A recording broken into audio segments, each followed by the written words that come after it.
মুখে facial hair থাকাটা যে এত বড় একটা লজ্জার কারণ সেটা আমি এই ভিডিওটা পোস্ট না করলে জানতেই পারতাম না।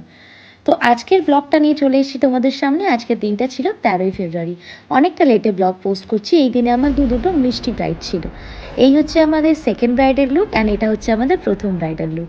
এবার আসি প্রথম কথাটায়, কেন আমি আজকে এই কথাটা দিয়েই তোমাদের ব্লগটা শুরু করলাম।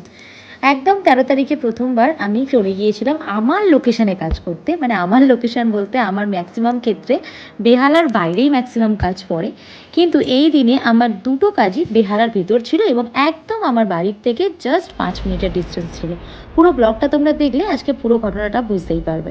তো চলো আজকের ব্লগটা শুরু করা যাক। প্রথমে ওষুধ খেয়ে বেরিয়ে পড়লাম, কারণ বিগত সিজন চলাকালীন আমার ভীষণ শরীর খারাপ ছিল। তো সেই ক্ষেত্রে আমি ওষুধটা খেয়ে ঝটপট করে বাড়ির থেকে রওনা দিলাম আমার প্রথম ব্রাইডালের উদ্দেশ্যে যাওয়া।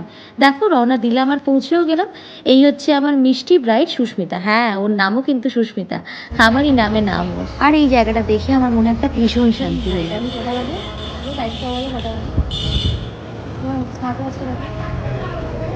12টা 35। 12টা 35 বাজে আমার ব্রাইডের বাইরে।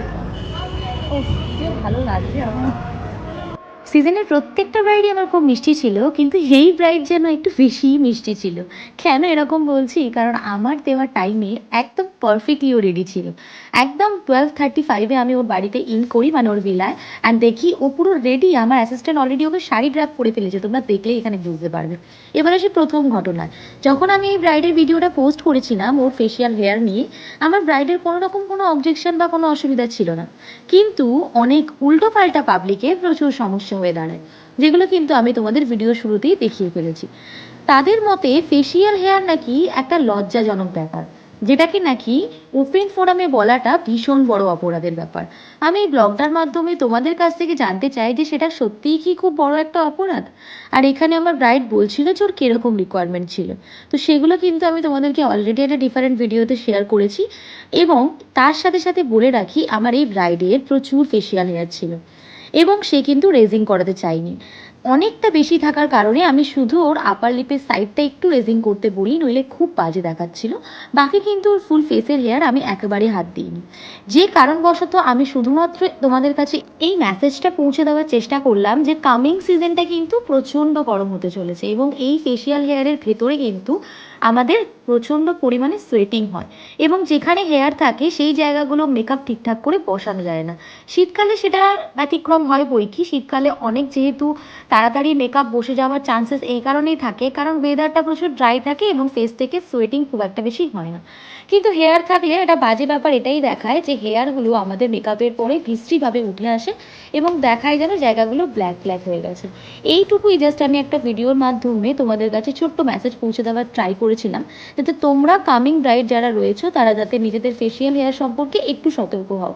এবং মেকআপ কেন উঠে যায় সেই রিজনটা তোমাদেরকে জানিয়েছিলাম, যাতে বিগিনার কোনো আর্টিস্টের কোনো সমস্যা না হয়। কিন্তু সবাই তো একরকম না। কিছু মানুষের এই নিয়ে ভীষণ প্রবলেম শুরু হলো এবং তারা আমাকে কমেন্ট বক্সে বীভৎসভাবে কথা শোনাতে শুরু করলো। অবশ্য আমি তাকে রিপ্লাই করেছিলাম এবং আমার সাথে অনেকেই তাকে রিপ্লাই করেছে। কিন্তু সে তার পয়েন্টে একদম একমত যে ফেসিয়াল হেয়ার নাকি একজনের পার্সোনাল এবং একটা লজ্জাজনক সিচুয়েশনের ব্যাপার। সেই জিনিসটা নিয়ে নাকি আমার ওপেন ফোরামে বলাটা একেবারেই উচিত হয়নি। তো সেটা আমি বুঝলাম না যে ফেসিয়াল হেয়ার একটা মেয়ের জাস্ট নর্মাল থিং, সেটাকে রেজিং করা বা না করা তার পার্সোনাল চয়েস। এবং সেটা রেজিং অনেকে এই কারণে করে না, অনেকের ধারণা থাকে সেটা রেজ করলে হয়তো অনেক বেশি বেশি হেয়ার বেরোতে পারে, বা হয়তো সেটা রেজিং করলে অনেক বেশি র্যাশ বা কোনো রকমের স্কিন প্রবলেম হতে পারে। তাই জন্য কিন্তু আমার ব্রাইডকে প্রত্যেক ক্ষেত্রে বলা থাকে যে তোমরা অন্তত বিয়ের 1 থেকে 1.5 মাস আগে একবার থ্রেডিং বা রেজিং করে দেখো। যদি দেখো সব কিছু নর্মাল রয়েছে তবেই কিন্তু তোমরা বিয়ের আগে এই রিস্কটা নিও, নইলে কিন্তু তোমরা এটাকে স্কিপ করতে পারো। চলো এই কথাগুলো শেয়ার করতে করতে আমার ফার্স্ট ব্রাইড রেডিও হয়ে গেল। আর আমার এই ব্রাইড অন টাইমে বসায় আমি কিন্তু এই ব্রাইডকে একেবারে লাস্ট অবধি রেডি করেই বেরোতে পারতাম, কিন্তু প্রবলেম হয়ে গিয়েছিল সেই মোমেন্টে ওর ফুলটা এসে পৌঁছয়নি। তাই জন্য ফুলটা আমার অ্যাসিস্ট্যান্ট ওকে লাগিয়েছিল এবং লাস্ট অবধি ভিডিও ক্লিপটা আমি নিতে পারিনি। কিন্তু এই অবধি ওকে একদম ফুল রেডি করি এবং লাস্ট মোমেন্টে যে কটা জুয়েলারি ওর কাছে প্রেজেন্ট ছিল সেগুলো আমি ওকে পরিয়ে দিই। এবার ওর রিভিউটা শুনে নাও। হ্যাপি তো তুমি? সত্যি খুব সুন্দর লাগে। তুমি যেমন এই কলকা ড্রেস সব ঠিক আছে, আইটা টানা টানা, আইটা টানা টানা লাগছে, সব পছন্দ হয়েছে তো? তোমরাও ঝটপট বলে ফেলো তো আমার এই মিষ্টি ব্রাইডটাকে কিরকম লাগছে। ও যেরকম চেয়েছিল আমি কিন্তু ঠিক সেরকমই ওকে লুক দিয়েছি, এবং ও কিন্তু টানা টানা আই ছিল, এবং ওর রিকোয়ারমেন্ট অ্যাকর্ডিং কিন্তু আমি আই লুকটা একদম সেরকম রাখি, এবং যেটা ওর ভীষণ পছন্দ হয়েছে। পার্সোনালি আমারও ওকে ভীষণ ভালো লাগছিল, কারণ ওকে একদম একটা মিষ্টি ছোট্ট ডলফিনের মতো লাগছে। কতক্ষণ নেক্সট রাইড? 5 মিনিটস। লাইফে প্রথমবার আমার। তারপরে ছিল আমার নেক্সট ব্রাইড, যেটা আমার ফার্স্ট ব্রাইডের লোকেশন থেকে মাত্র 5 মিনিটের ডিস্টেন্স ছিল। আর এই পুরোটা দেখে আমার এত সুন্দর লেগেছিল, তোমার সাথে শেয়ার না করে পারলাম না। তো নেক্সট ব্রাইডে এসে দেখি যে আমার ব্রাইড প্রচুর লেটে বসায়, আমার অ্যাসিস্ট্যান্ট প্রিন্টিংটা পর্যন্ত প্রপার করে উঠতে পারিনি, শুধু শাড়িটা পরিয়েছিল। তারপরে আমি গিয়ে ওকে লেন্স পরানো শুরু করি। বলে রাখি আমার এই সেকেন্ড ব্রাইড কিন্তু আমার অনেক ছোটোবেলার বন্ধু ছিল, এবং অঙ্কিতার বিয়েতে আমাকে বুকিং করে অনেক দিন আগে, এবং ও আমাকে বলে রাখে তুই কিন্তু কোনোভাবেই অন্য কোনো বুকিং কোনোভাবেই নিবি না, আমি কিন্তু তোকে ইনফর্ম করবো। তারপর সেসব দিয়ে আমাকে বুকিংও করে, এবং এই ভয় ভয় নাকি ছিল যে বুকিংটা পাবে কি পাবে না। যাই হোক, ওর সাথে গল্প করতে করতে মজা করতে করতে পুরো কাজটা শুরু করি, এবং ওর রিকোয়ারমেন্ট ছিল যে তুই আমাকে মডেলের মতো করে সাজাবি, কোনো ব্রাইড ভেবে না। অ্যাকচুয়ালি নর্মালি ব্রাইডদের রিকোয়ারমেন্ট থাকে আমাকে যেন ন্যাচারাল লাগে, বা আমার লুকটা যেন বেশি হেভি না হয়ে যায়, আমাকে আমি দেখে তুমি সাজাবে। কিন্তু মডেলদের আমরা সাজাই হচ্ছে আমাদের নিজেদের চয়েসে, ফেস বুঝে আমরা যেটা লুক ভাবি যে আজকে আমি এই লুকটা দেখবো, সেই অ্যাকর্ডিং কিন্তু মডেলকে আমরা রেডি করবো। ও আমায় বলেছিল তুই আমাকে যেরকম মনে করছিস তোর মডেল হলে যেরকম সাজাতিস নিজের মতো করে, আমাকে ঠিক সেইভাবে সাজা। আমিও কিন্তু ওর ফেসটাকে বুঝে সেই অ্যাকর্ডিংই ওকে লুকটা দেওয়ার ট্রাই করেছি। এখানে ওর একটা এইচডি বুকিং ছিল, এবং ওর ফেসটা যখন আস্তে আস্তে রেডি হচ্ছিল আমার ওকে দেখে এত ভালো লাগছিল যে এত সাটেল সফট লাগছিল।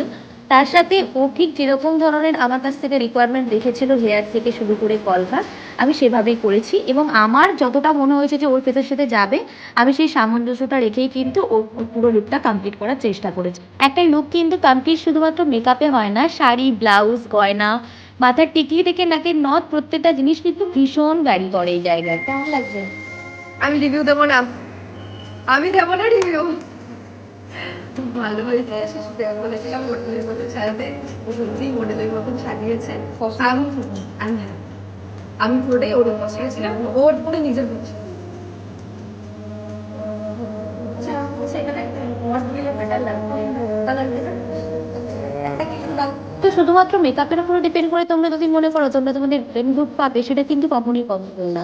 শাড়ি, ব্লাউজ, গয়না গাটি, মাথার টিকলি, নথ, প্রত্যেকটা জিনিসই কিন্তু একটা লুক কমপ্লিট হতে ভীষণভাবে হেল্প করে, এবং আমার ব্রাইডরা কিন্তু আমার সাথে প্রত্যেকটা জিনিস কনসাল্ট করে, এবং আমি তাদেরকে কিন্তু প্রতিটা জিনিসে হেল্প করি। আমি আমার প্রত্যেকটা ব্রাইডকে কিন্তু সব থেকে বেশি বলে থাকি যে আমার সাথে প্রত্যেকটা জিনিস নিয়ে কনসালটেশন যেন করে নেন।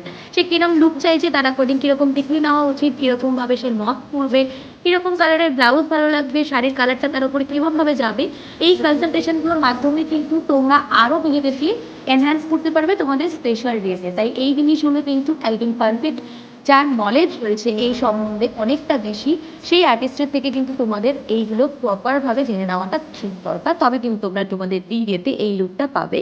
এখানে আমার ব্রাইড রিভিউ দিতে একটাই কারণে চাইনি, কারণ ওর বিয়েতে আমার ইনভিটেশন ছিল এবং আমি সেখানে আসতে পারিনি, আমার শরীর ভীষণ খারাপ হয়েছে। তো আজকের ব্লগটা এখানেই শেষ করলাম। লাস্টে আমরা একটা ক্যাফেতে ছোট্ট কফি খেয়ে তারপর বাড়ির দিকে রওনা দিলাম। টাটা সবাইকে।